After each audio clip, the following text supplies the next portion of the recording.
दिवंगत अजित पवारांच्या विमानाचा ज्या गावात अपघात झाला त्याच गावात आज पुन्हा एक विमान कोसळलंय। बारामतीजवळील गोजूबावी गावात आज सकाळी पुन्हा एकदा शिकाऊ विमान कोसळल्यानं एकच खळबळ उडालीये। पुन्हा त्याच गावात विमान अपघात घडल्यानं अनेक प्रश्न उपस्थित होत आहेत। नेमकं काय घडलं, विमान कसं कोसळलं आणि स्थानिक काय सांगतायत, पाहूया हा स्पेशल रिपोर्ट। बारामती तालुक्यातील गोजूबावी गावाजवळ बुधवारी सकाळी 9:30च्या सुमारास रेड बर्ड कंपनीचं शिकाऊ विमान अचानक कोसळलं। विमान खाली येताच परिसरात मोठा आवाज झाला आणि नागरिकांनी घटनास्थळी धाव घेतली। सुदैवाने या दुर्घटनेत शिकाऊ वैमानिक सुरक्षित आहे। विशेष म्हणजे याच गोजूबावी गावात 28 जानेवारी रोजी अजित पवार यांच्या विमानाचाही अपघात झाला होता। त्यामुळे एकाच परिसरात पुन्हा विमान दुर्घटना घडल्यानं प्रशिक्षण सुरक्षेवर प्रश्नचिन्ह उपस्थित होत आहे।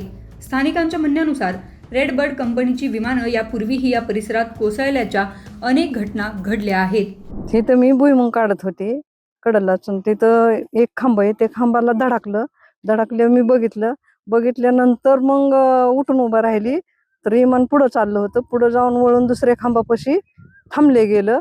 मग मी ती पाय बघायला निघाली होती तिकडं की बाबा काय झालंय बघा, तर मला एक जणांनी थांबवलं, म्हणे पोटबीट होईल, त्यात आयला असतं, तू जाऊ नको। मग मी तिथंच थांबल्यानंतर मग मी माघारी फिरली, थोडी थांबली, पुन्हा ती पायलट ती बाहेर निघाल्यावर तिथे गेली तर पायलटला काही लागलं नव्हतं, काय नव्हतं, सुखरूप बाहेर निघाला ती। मग सगळी माणसं हळूहळू लई गोळा झाली। मग लई गोळा झाल्यावर मग त्यांचं ते पोलीस हे आलं, त्यांचं ते चालू झालं। म्हणजे तुमचं मला म्हणता येत नाही काय म्हणायचं। 8:40 हे विमान हवेतच बंद पडलं आणि डायरेक्ट खाली शेतातच उतरलेलं आहे। हे विजेच्या पोलला थोडंसं धडकून पुढे येऊन थांबलेलं हे विमान आहे। रेड बर्ड या कंपनीचं हे विमान अपघात तर आहे असं रेड बर्ड कंपनीचं येतं काही लोक सांगत होते, परंतु आम्हाला असं वाटतं की हे रेड बर्ड कंपनीचे जे पायलट तिथं ट्रेनिंग घेत आहेत ते स्टंट करतायत। बऱ्याच वेळा त्यांनी गावामध्ये स्टंट केलेला आहे। इथून या विमानापासून 200 ते 300 मीटर अंतरावरती वाघजाई पाझर तलाव आहे। तो पावसाच्या पाण्यानं पाझर तलाव पाण्यानं भरला की त्याच्या वरून विमान हे नेत आहेत आणि त्या पाण्याची समुद्रात जशी लाट व्हावी तशी लाट तयार होते आणि त्याच्यामुळे त्यांना ती खूप मजा वाटते। परंतु खरं तर साहेब बरं का, ही लाट तयार करण्याच्या नादात इथं जे शेतामध्ये काम करणारे जे शेतकरी आहेत त्यांच्यात खूप भीतीचं वातावरण आहे आणि परमपूज्य डॉक्टर बाबासाहेब आंबेडकरांना जगण्याचा अधिकार दिलाय, तो या रेड बर्ड कंपनीला मारण्याचा अधिकार नाही आहे आम्हाला। त्यांच्यावरती DJCA किंवा जे काय अजून ज्या संस्था आहेत, तुम्हीच मगाशी नाव घेत होता, आम्ही शेतकरी लोक आहे, हे काय संस्था वगैरे आम्हाला माहीत नाहीत, परंतु या हवाई मंत्रालयानं याच्यावरती लवकरात लवकर कारवाई करावी आणि याचे जे पायलट लोक आहेत त्यांची तर खरं चौकशीच व्हायला पाहिजे। ते बऱ्याचदा दारू पिऊन बी विमान चालवतात।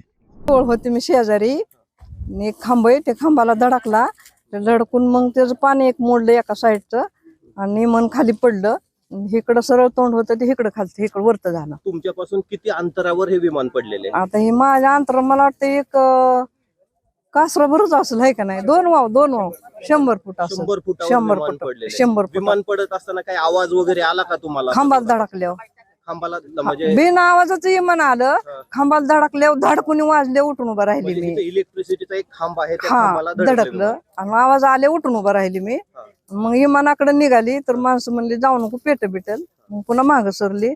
मग त्या माणसाने विमान बंद केलं, दार उघडलं, बाहेर निघाला आणि मग आम्ही सगळी गोळा झालो त्याच्याजवळ। अजून कोण होतं का विमानात? का एकच व्यक्ती? एकच व्यक्ती होता आणि त्याला काय बरोबर तुमचं काय बोलणं झालं का? बोललो की आम्ही, घाबरलाय का, भेव वाटलंय का, नाही म्हणे काय झालं मला, फक्त थरथर कापत होतं बरं का थोडं, पण नाही म्हणली मला काय झालं असं। म्हणजे प्राथमिक माहितीनुसार तांत्रिक बिघाड किंवा अचानक ताबा सुटल्याने हा अपघात झाला असावा असा अंदाज व्यक्त केला जातोय। मात्र अपघाताचं नेमकं कारण अद्याप स्पष्ट झालेलं नाही। घटनेची माहिती मिळताच स्थानिक प्रशासन आणि संबंधित यंत्रणा घटनास्थळी दाखल झाली असून तपास सुरू करण्यात आलाय। मात्र गोजूबावी गावात पुन्हा एकदा शिकाऊ विमान कोसळल्याने परिसरात भीतीचं वातावरण निर्माण झालंय। विशेष म्हणजे याच गावात काही महिन्यांपूर्वी अजित पवार यांच्या विमानाचा अपघात झाला होता। त्यामुळे वारंवार घडणाऱ्या या घटनांमुळे प्रशिक्षण सुरक्षेचा मुद्दा पुन्हा एकदा चर्चेत आलाय।